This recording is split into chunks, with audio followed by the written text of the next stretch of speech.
জীবনে আমরা কত মানুষের সংস্পর্শেই না আসছি। কেউ আমাদের স্বপ্ন পূরণে সাহায্য করে, কেউ আমাদের স্বপ্ন ভেঙে দেয়, কেউ আমাদের এগিয়ে নিয়ে যায়, আবার কেউ পিছন থেকে টেনে ধরে। কিন্তু জানেন তো, এই পার্থক্যটা আমরা কিভাবে বুঝবো কে সঠিক মানুষ আর কে ভুল মানুষ? আচ্ছা, সঠিক মানুষ কেমন হয়?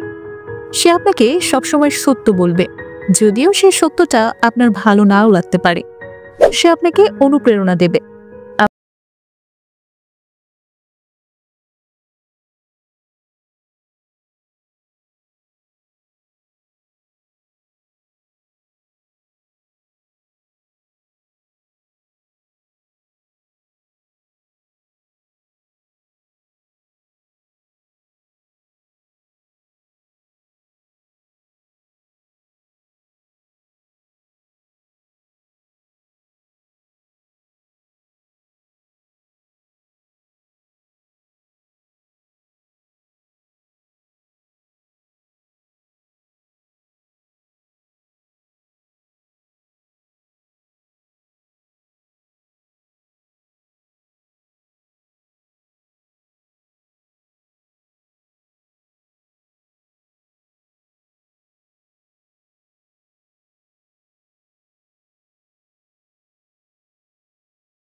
একজন তরুণ উদ্যোক্তা ছোটবেলা থেকেই স্বপ্ন দেখত বড় কিছু করার, কিন্তু তার আশেপাশের সবাই বলতো, তুমি পারবে না, তোমাকে দিয়ে হবে না।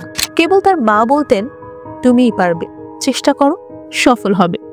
সে বিশ্বাস রেখেছিল শুধুমাত্র তার মায়ের কথায়।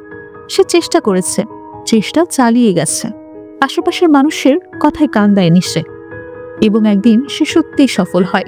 এখানে আসলে সঠিক মানুষ ও ভুল মানুষের পার্থক্য। ঘটনাটা